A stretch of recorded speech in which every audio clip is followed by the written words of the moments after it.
오늘 우리에게 주시는 하나님의 말씀은 에베소서 3장 14절에서 21절 말씀입니다. 이러함으로 내가 하늘과 땅에 있는 각 족속에게 이름을 주신 아버지 앞에 무릎을 꿇고 비노니 그 영광의 풍성을 따라 그의 성령으로 말미암아 너희 속사람을 능력으로 강건하게 하옵시며 믿음으로 말미암아 그리스도께서 너희 마음에 계시게 하옵시고 너희가 사랑 가운데서 뿌리가 박히고 터가 굳어져서 능히 모든 성도와 함께 지식에 넘치는 그리스도의 사랑을 하라. 그 넓이와 길이와 높이와 깊이가 어떠함을 깨달아 하나님의 모든 충만하신 것으로 너희에게 충만하게 하시기를 구하노라.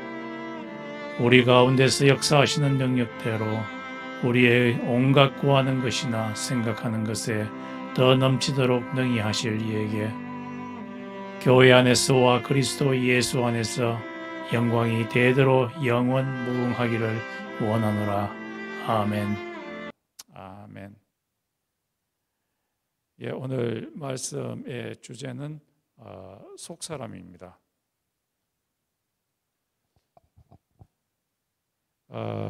지난주에 우리가 살펴보았던 에베소서 1장 3장 1절에서 13절까지는 예수님 바울이 자기 자신이 어떤 자인가에 대해서 이야기하고 오늘은 그 전에 있었던 바울의 기도에 이어서 기도의 두 번째 기도에 들어가게 됩니다.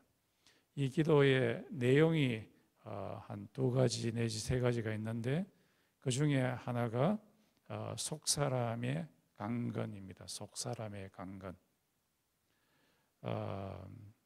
제가 예수 그리스도를 처음 믿게 되었을 때에 엄청나게 큰 기쁨이 내 마음 가운데 왔습니다. 그래서 앉아 있을 때도 가슴에서 기쁨이 막 솟아올랐고요. 그리고 얼굴에도 기쁨이 솟아올랐습니다. 동시에 저한테 여러 가지 시험들이 많이 왔습니다. 그런데 시험들이 올 때마다 제가 계속해서 넘어지는 거예요.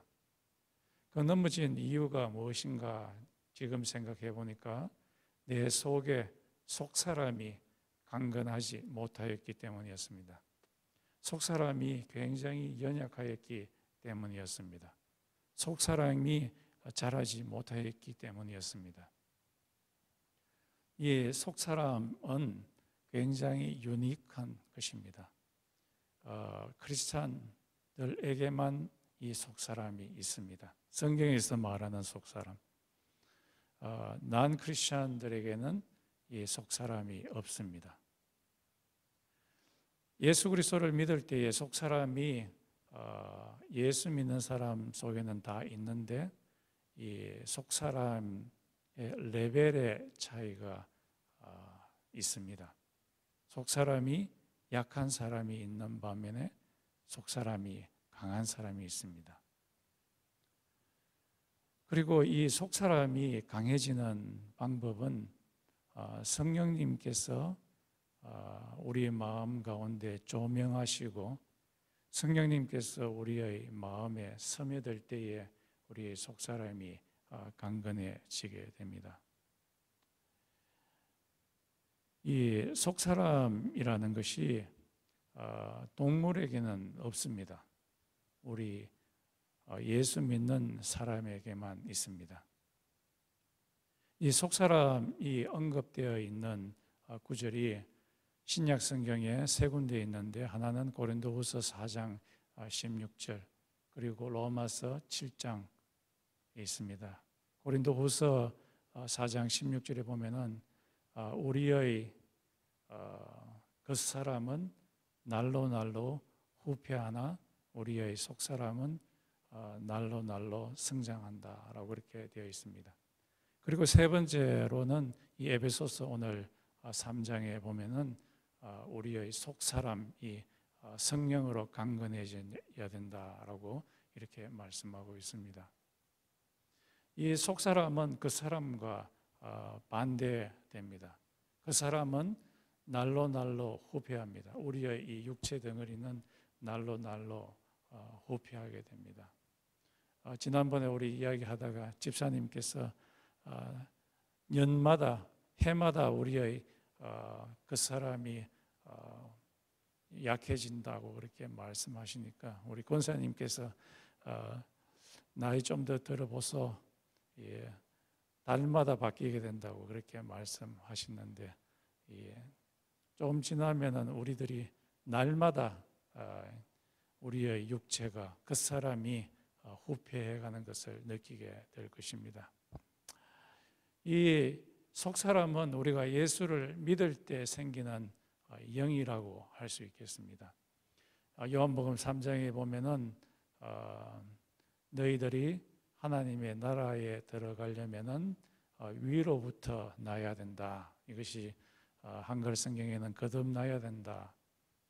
위로부터 성령이 우리에게 임하게 될 때 생기는 그 영, 이것이 속사람이라고 할 수 있겠습니다.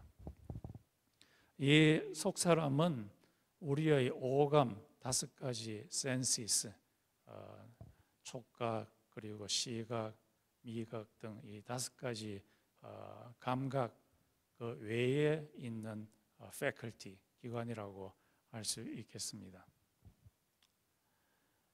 그리고 이 속사람은 하나님과 굉장히 연관이 되어 있는 그런 기관이라고 할 수 있겠습니다. 그래서 이 기관, 속사람이 하나님의 말씀에 비추어서 바른 가치관을 선택하게 하는 기관이 바로 이 속사람입니다. 이 속사람은 오는 세대에 속한 기관이라고 할 수 있겠습니다. 신약 성경에는 두 세대, 두 세상이 있는데, 하나는 이 세상, 이 아담의 범죄, 육신이 지배하는 세상을 이 세대라고 하고요, this age라고 하고, 예수님이 가지고 온 세상, the age to come, 이것을 오는 세대라고 합니다. 이 오는 세대에 해당되는 사람이 바로 이 속사람입니다. 그리고 이 어느 한 신약학자에 의하면은 이 속사람은 바울이 말한 낙원에 간 그 사람이라고 이야기하고 있습니다. 속사람이 낙원에 갔다는 거죠. 고린도후서 12장 2절에 보면은 바울이 말합니다. 고린도 교회 내에 이 교회를 분란하게 하는 거짓 사도들이 침투해서 고린도 교회를 아주 엉망으로 만들어 놓았을 때, 이 바울이 진정한 사도가 어떠한 자인가에 대해서 이야기를 합니다. 이 거짓 사도들이 자기들의 영적인 것에 대해서, 그것이 영적인 어떤 경험이 자기 자신의 어떠한, 자기 자신의 높아짐에 의해서 이루어진 것이냐 자랑하고 있을 때, 바울이 말하기를 자기가 아는 한 사람이 있는데, 아주 겸손하게 이야기를 하죠. 그 사람이 몸 밖에 있었는지 아니면은 몸 안에 있었는지 모르지만은 그 사람이 삼청천, 즉 낙원으로 올라가서 다른 사람들에게 도저히 발설할 수 없는 아주 엄청난 비밀을 들었다라고 그렇게 이야기를 합니다.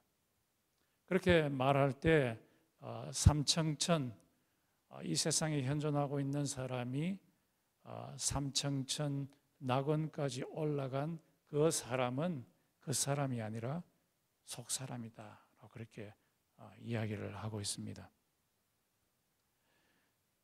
바울이 빌립보서에서도 역시 이야기를 합니다. 빌립보서 1장에 보면은 자기는 지금 로마 감옥에 갇혀 있습니다. 로마 감옥 캄캄한 데 갇혀 있습니다. 조금 지나고 나면은 목을 베어버리게 되는 그 참수하기 얼마 전의 일입니다. 아주 그의 영혼은 앵귀시 가운데 있고 고뇌 가운데 있고 아주 페인풀한 스테이트에 있었습니다. 그때 이 바울이 말하기를 나는 지금 둘 사이에 끼어 있다. 하나는 너희를 위해서 열심히 일하는 것이 너희를 돕는 좋은 길이 있고, 또 하나는 내가 곧 바로 예수님에게, 하늘에 계신 예수님에게 가는 것이 있다.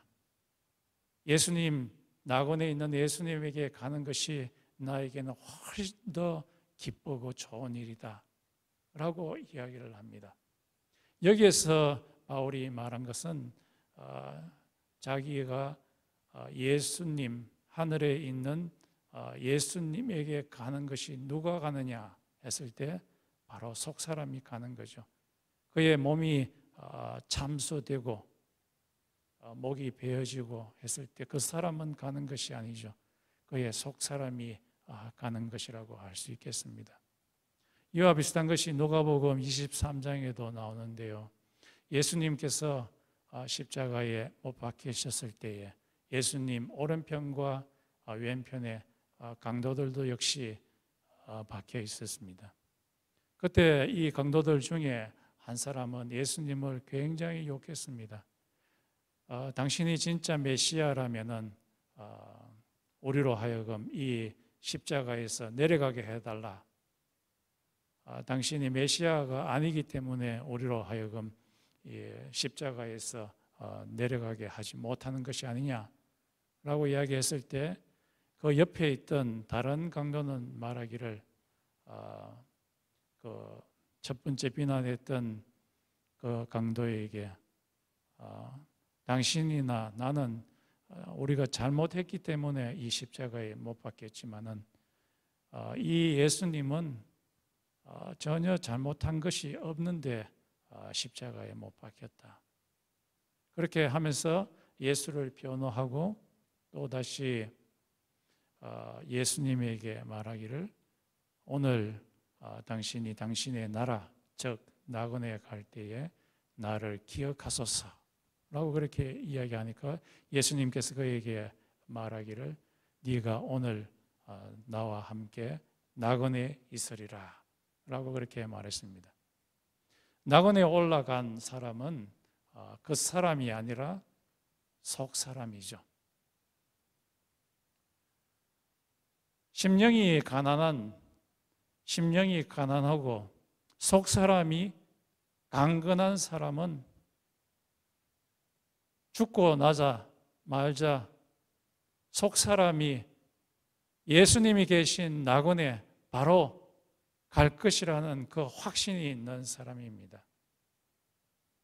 그러나 속 사람이 연약한 사람은 예수님이 계시는 곳이 과연 있을까? 라고 전혀 생각하지도 못하고 그 믿음이 굉장히 약합니다.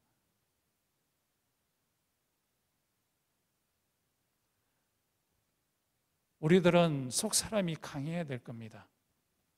우리의 속사람이, 우리의 그 사람이 죽고 나면은 속사람이 예수 옆으로 곧바로 가서 그곳에서 엄청난 큰 기쁨과 평강을 누리게 될 것이라는 그 확신이 있어야 됩니다.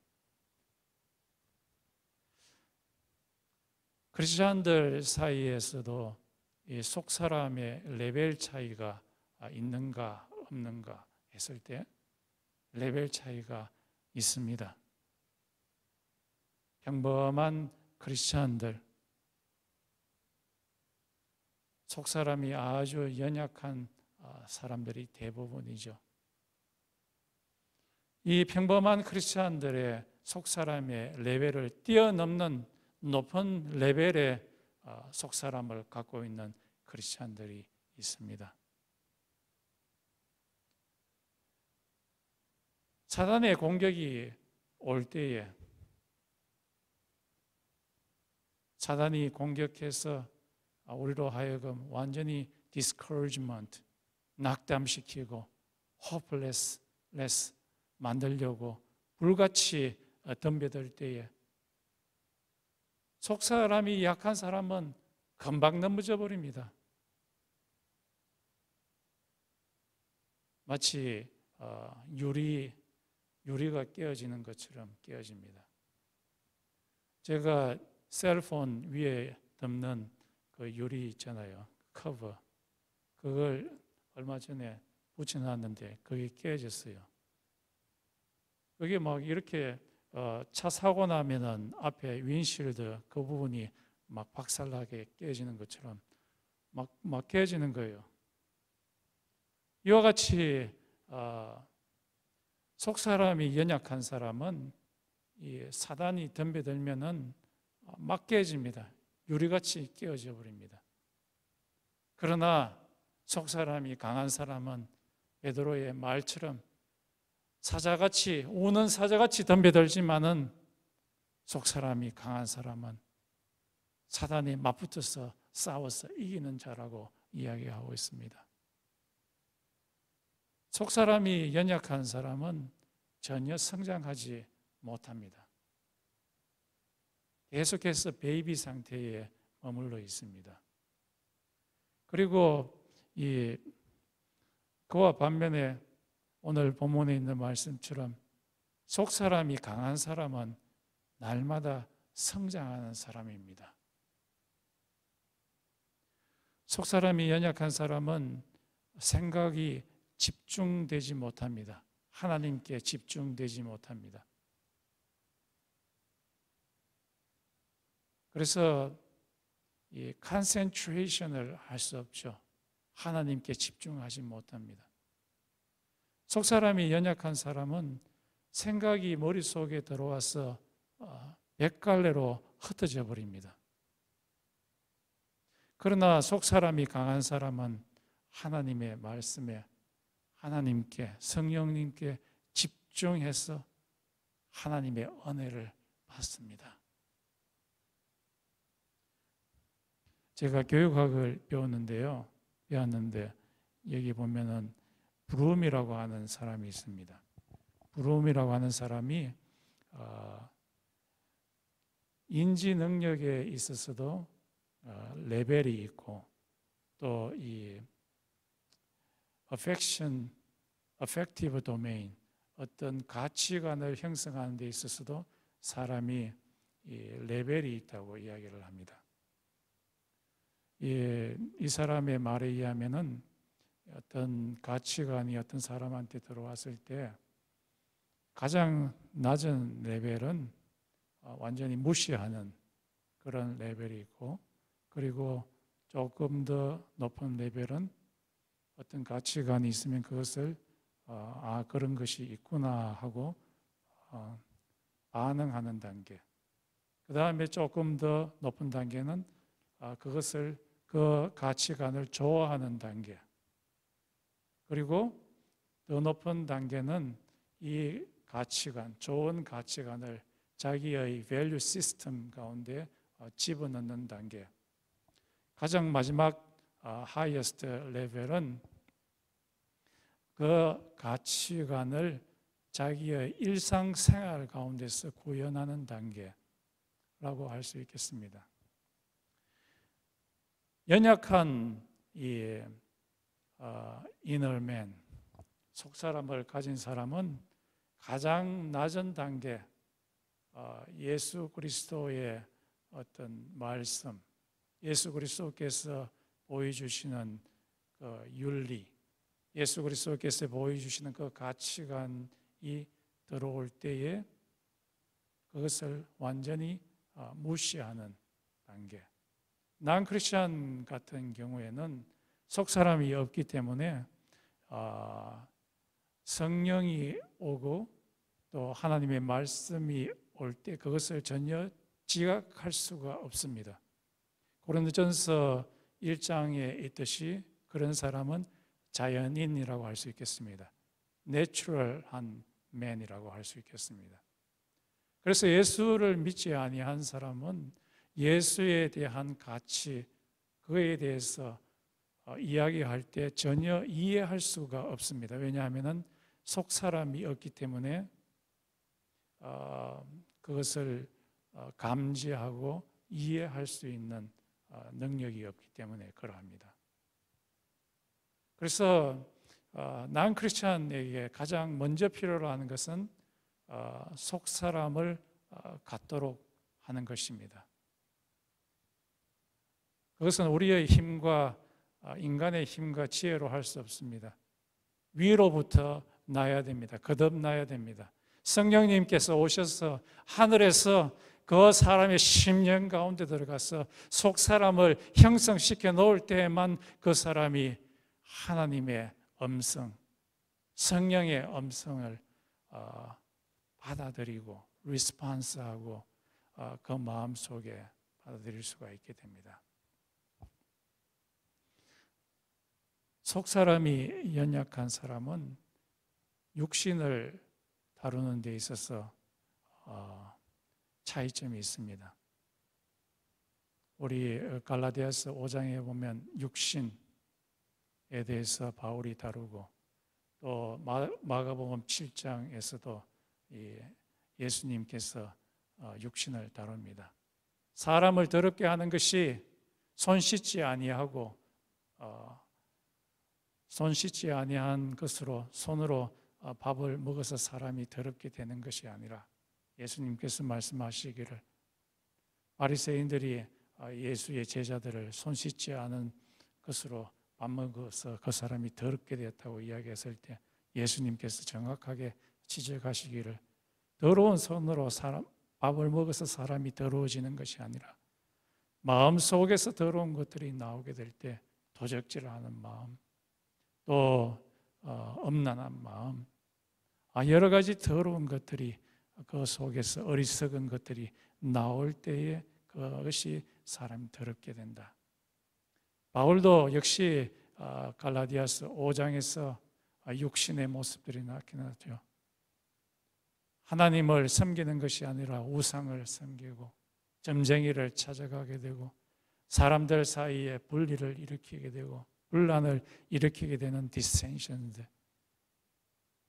여러 가지 육신의 모습들이 사람의 마음에서 우러나게 되는데 육신의 이 속 사람이 연약한 사람은 이 마음 속에서 튀어나오는 이 육신 이것을 어쩔 줄 몰라 합니다.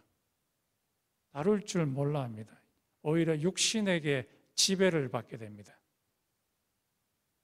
마치 유리처럼 막 깨어집니다. 육신이 막 올라오면은 이것을 다루지를 못합니다. 예를 들면 이 에베소서에서 나오는 것처럼 화나 짜증이 마음 속에서 막 일어나게 되면 이 속 사람이 연약한 사람은 거기에 넘어가 가지고 완전히 앵글에 컨트롤 됩니다. 자기가 그래서 컨트롤 되지 못한 화를 막 발산한다고 이야기를 합니다. 그러나 속 사람이 강한 사람은 성령의 열매가 아주 그 사람의 강하게 자리 잡아서 절제, 셀프 컨트롤이 있어서 아무리 화가 난다 할지라도 짜증 난다 할지라도 그것을 컨트롤한다고 이야기하고 있습니다. 욕심에 대한 것도 마찬가지죠. 뭔가 욕심 될 것이 있으면은 속 사람이 연약한 사람은 금방 넘어가 버립니다. 이것이 정당하게 번 것인지 아니면은 정당하게 벌지 않은 것인지 따지지 아니하고 금방 잡아버리지만은 그러나 속 사람이 강한 사람은 절제를 하게 되죠. 예배도 마찬가지입니다. 속 사람이 연약한 사람은 하나님을 그렇게 귀하게 여기지 않습니다. 예배의 의미는 무거움입니다. 무거움. 하나님을 무겁게 여기느냐, 가볍게 여기느냐. 속 사람이 연약한 사람은 하나님을 가볍게 여깁니다. 그래서 예배를 아주 시시하게 생각합니다. 그의 영혼을 다해서, 마음을 다해서 하나님을 섬기고 하나님의 이름을 높여드리고 하나님의 임재 가운데 들어가는 것을 아주 시시하게 생각합니다. 그러나 속 사람이 강한 사람은 하나님을 귀하게 여기는 사람입니다. 하나님의 영이 그의 마음속에 들어오는 것이, 그의 마음속에 퍼져나가는 것이, 그의 영혼을 기쁘게 하는 것이 그의 삶에 있어서 가장 소중한 가치로 여기는 사람이 속 사람이 강한 사람입니다. 각 사람마다 이 속 사람의 레벨이 다릅니다. 여러분의 레벨은 어느 정도입니까? 속 사람이 강한 쪽에 속합니까? 아니면 연약한 쪽에 속합니까? 오늘 말씀에서는 하나님께서는 우리의 속 사람이 다 날마다 업그레이드 되기를 원하십니다. 어떻게 우리가 업그레이드 시킬 수 있습니까? 그것은 성령으로 말미암음입니다. 오늘 말씀에 보면은 성령으로 말미암아 너희의 속사람이 강건하게 되기를 바란다고 그렇게 기도하고 있습니다. 바울은 에베소에 있는 사람들이 그들의 속사람이 강건해지기를 위해서 기도하고 있습니다. 이 에베소 사람들은 지금 아주 어려운 처지에 있는 사람들입니다. 그 사람들에게 그들의 속사람이 성령으로 강건하게 되라고 이야기하고 있습니다. 역시 빌립보서 4장에도 보면은 바울이 빌립보 교회 교인들에게 이야기합니다. 이 빌립보 교인들은 지금 교회 내분으로 말미암아 굉장히 시끄러운 상태입니다. 교회에 큰 두 여지도자가 있었는데 순두계와 요디아 아주 잘 섬기는 사람이었는데 이 두 여지도자가 분란이 서로 마음이 맞지 않아서 거기에 해당되는 따르는 두 부류가 생기게 되고 두 부류가 교회 내에서 싸우게 되어서 굉장히 마음이 불안한 그런 상태였습니다. 교회 내에 싸움이 있으면 사람들의 마음이 편하지가 않습니다. 굉장히 불안해지고 또 교회 밖에서는 엄청난 핍박이 교회를 향해서 들어왔는 상태. 그래서 마음이 안쪽으로나 바깥쪽 원인으로 말미암아 불안해 있는 상태에 있을 때 바울이 그들에게 부탁합니다. 너희들 기도하라. 기도와 간구로 너희 구할 것을 간절함으로 하나님께 아뢰라.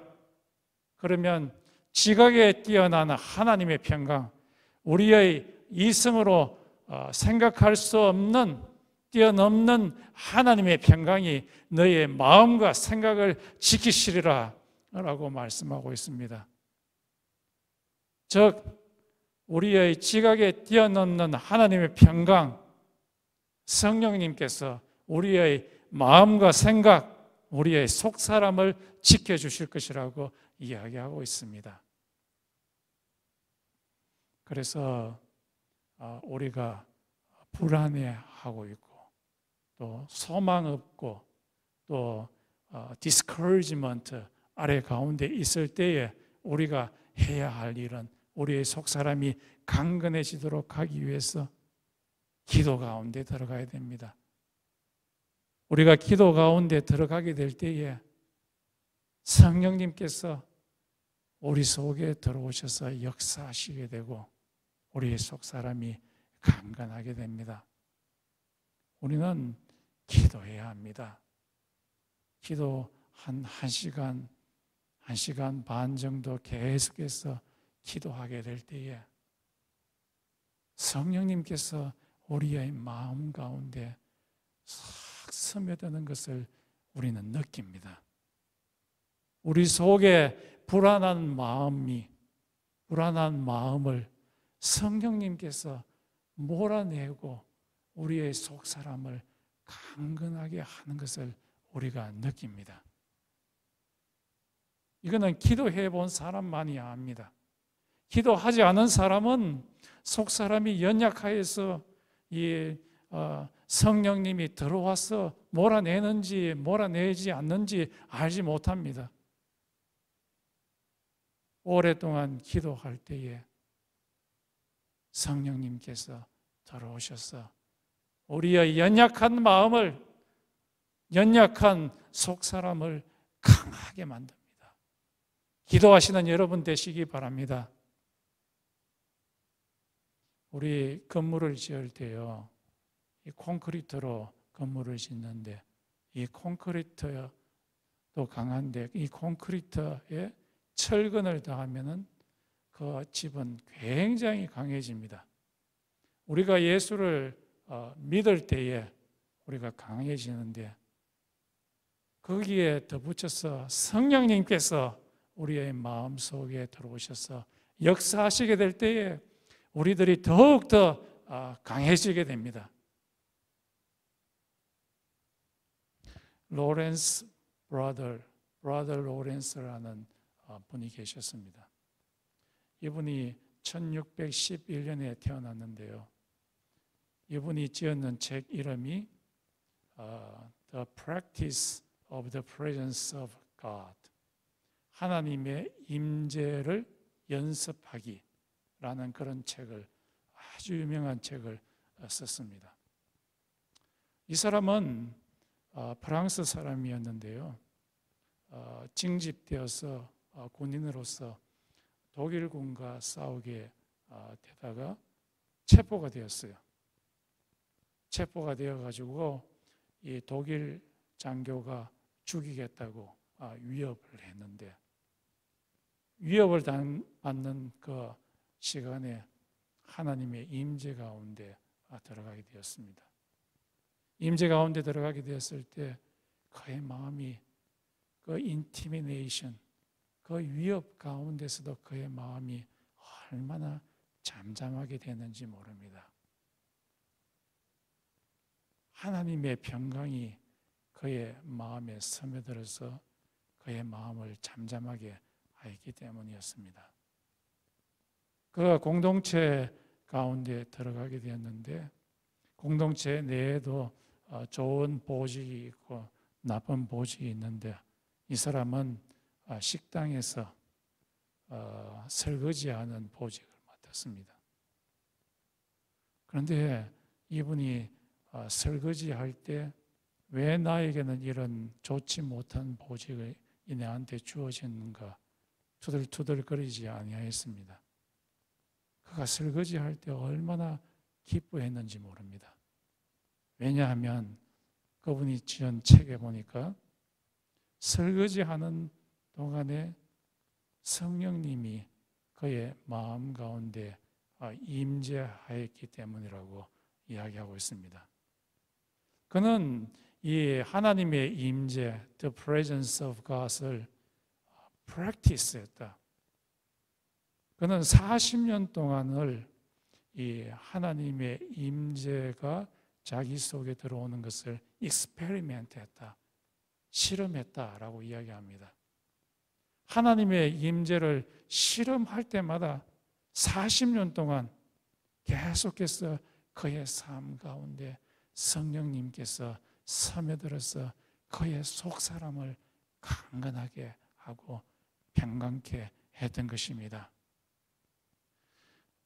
로마서 8장 26절에 보면 이렇게 말합니다.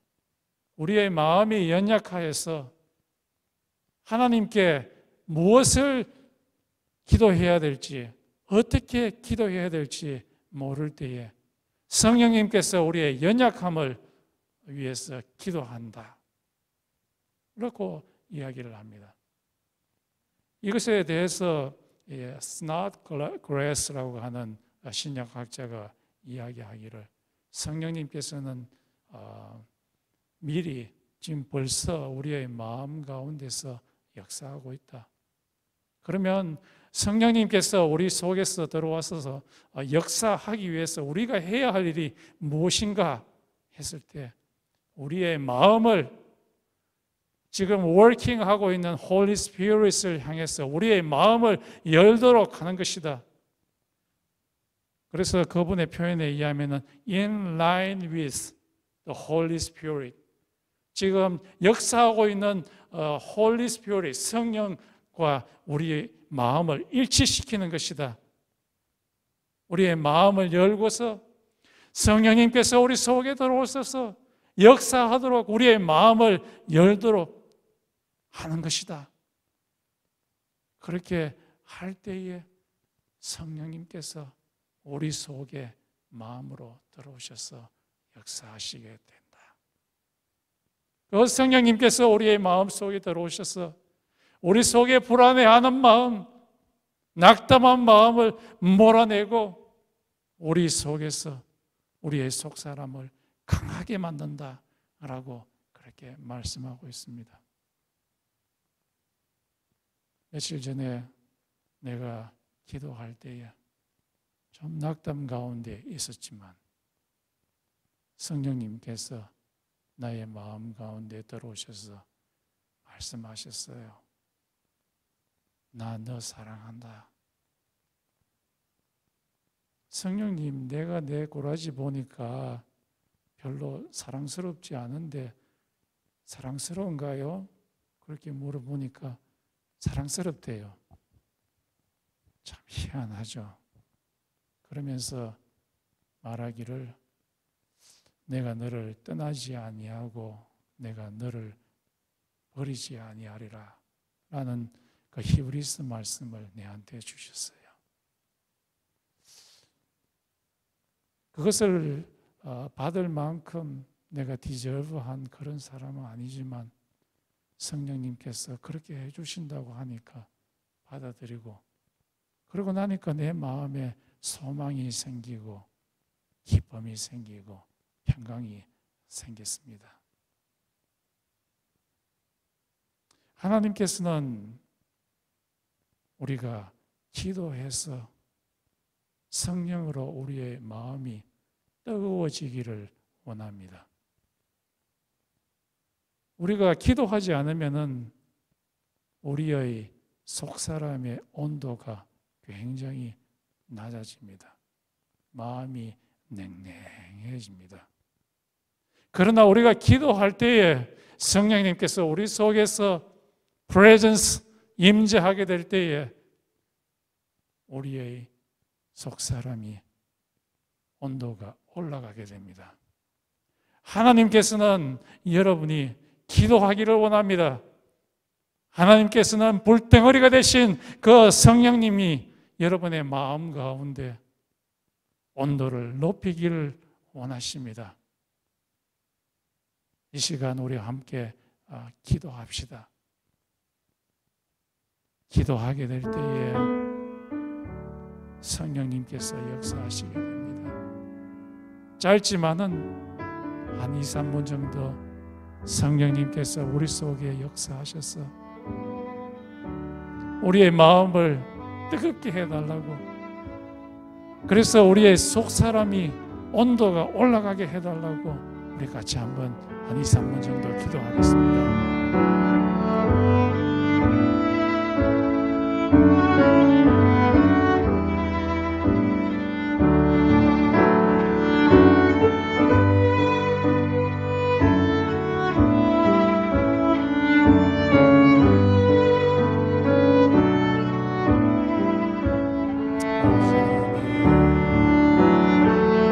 우리에게 자비를 베푸소서.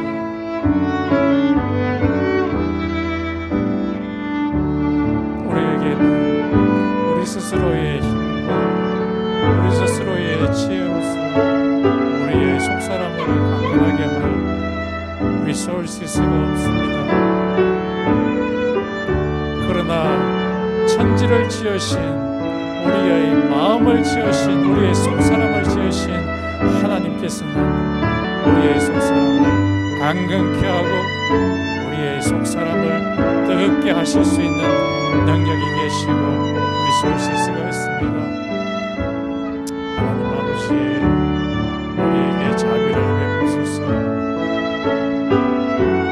우리에게 자비를 베푸소서.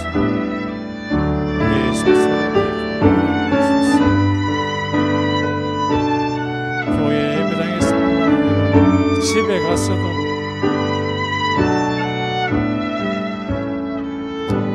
성령의 임재가 오면서 속사람이 강건해지는 역사 날마다 이렇게 도와주시옵소서.